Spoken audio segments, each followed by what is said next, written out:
Hello बच्चों, welcome to AK extra learning point.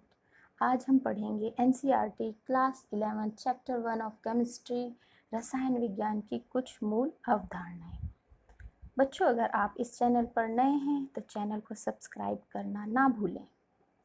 तो चलिए बच्चों, आज की क्लास स्टार्ट करते हैं। तो बच्चों, सबसे पहले इसमें यह लिखा हुआ है कि रसायन विज्ञान हमें पदार्थ के संगठन, संरचना, गुणधर्म के बारे में बताता है, जिन्हें हम पदार्थों के परमाणुओं तथा अणुओं के माध्यम से समझ सकते हैं। इसी कारण रसायन विज्ञान को हम परमाणुओं तथा अणुओं का विज्ञान भी कहते हैं। बच्चों, क्या आपने कणों या पार्टिकल को देखा है? क्या उनका भार मापा जा सकता है? क्या उन्हें अनुभव किया जा सकता है? कुछ ऐसे प्रश्नों के उत्तर ही हम इस चैप्टर में पढ़ेंगे। अब बच्चों, हम देखते हैं रसायन विज्ञान का महत्व।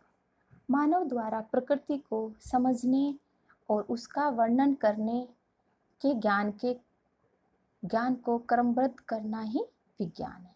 विज्ञान की बहुत सारी शाखाएं हैं, जैसे रसायन विज्ञान, भौतिक विज्ञान, जीव विज्ञान, भूमंडल विज्ञान आदि। इसी प्रकार हम रसायन विज्ञान को भी कई भागों में बांट सकते हैं, जैसे अकार्बनिक रसायन है, कार्बनिक रसायन है, भौतिक रसायन है, औषधि रसायन है, आंतरिक रसायन है, कृषि रसायन है, हमारा युद्ध रसायन है, औद्योगिक रसायन आदि। लेकिन हमारे जो मेन पॉइंट हैं वो हमारे हैं अकार्बनिक, कार्बनिक और भौतिक रसायन। तो सबसे पहले हम अकार्बनिक रसायन के बारे में बताते हैं। अकार्बनिक रसायन वह शाखा है जिसके अंतर्गत हम कार्बन के अतिरिक्त से सभी तत्वों और उनके यौगिकों के बनाने की विधि, गुण, उपयोग यानी कि यूजेस तथा संगठन यानी कि कंपोजिशन का अध्ययन करते हैं। दूसरा हमारा आता है कार्बनिक रसायन। इस शाखा में हम कार्बन के यौगिक जैसे हाइड्रोकार्बन या उसके डेरिवेटिव का अध्ययन करते हैं, जैसे कि हमारा एल्कोहल है, मीथेन, बेंजीन, क्लोरोफॉर्म इत्यादि। भौतिक रसायन, इस शाखा में हम जो हमने एलिमेंट और यौगिक देखे हैं उनकी हम रासायनिक अभिक्रियाएं और वो किस सिद्धांतों पे बेस्ड है, किन सिद्धांतों पर आधारित है, वो चीज़ देखते हैं। अब बच्चों, आगे चलते हैं हम दैनिक जीवन में हमारे रसायन विज्ञान का क्या योगदान है। देखो बच्चों, उर्वरक बनाने में, दवाइयों को बनाने में, साबुन, अपमार्जक,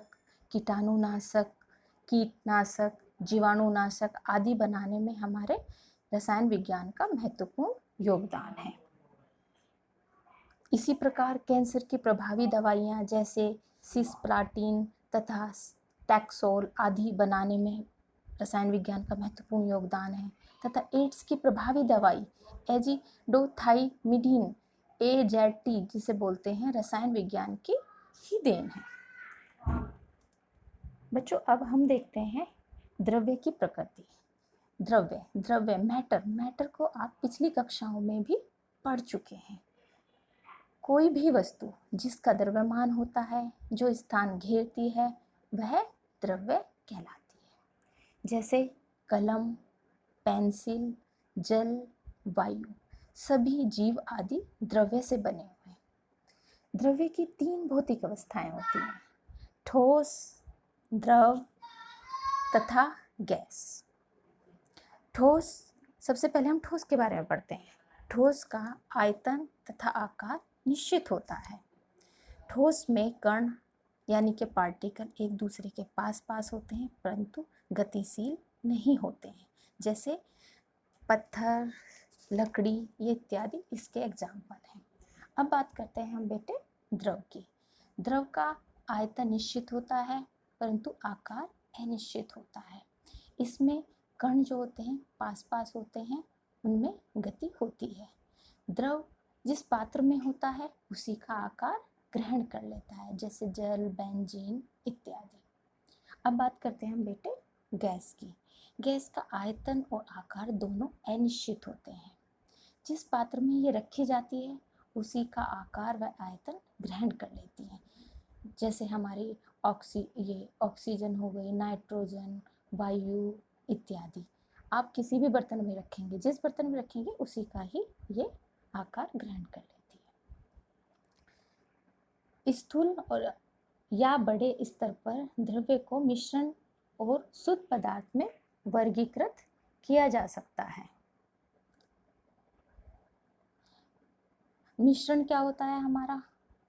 मिश्रण वे पदार्थ हैं जिनमें दो या दो से अधिक तत्व किसी भी अनुपात में हो, मिश्रण कहलाते हैं।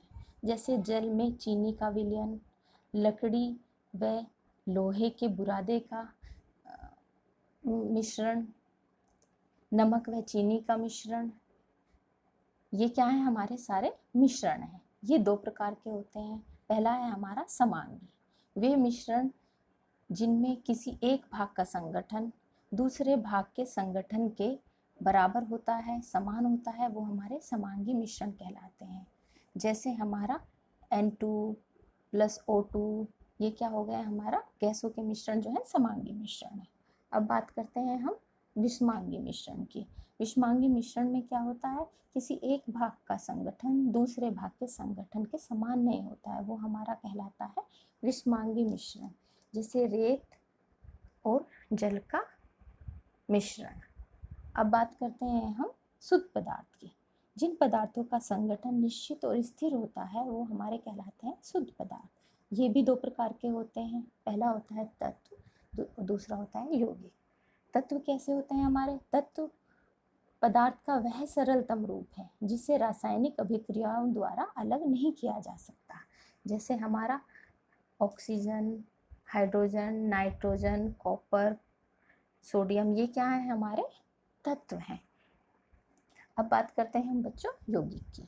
दो या दो से अधिक तत्वों के निश्चित अनुपात में संयोग करने के फलस्वरूप प्राप्त होने वाला पदार्थ यौगिक कहलाता है, जिन्हें हम रासायनिक विधियों द्वारा सरल अवयवों में विभाजित कर सकते हैं, जिनको हम तोड़ सकते हैं, यौगिक कहलाते हैं। जैसे हमारे CO2, H2O, इनको हम दोबारा से तोड़ के एलिमेंट में चेंज कर सकते हैं। तो बच्चों, इस चैप्टर का पार्ट 1 हो चुका है कंप्लीट। इस चैप्टर की नेक्स्ट वीडियो के पार्ट के लिए चैनल को सब्सक्राइब करना ना भूलें। वीडियो अच्छी लगी हो तो लाइक और शेयर कमेंट ज़रूर करिएगा। Bye bye.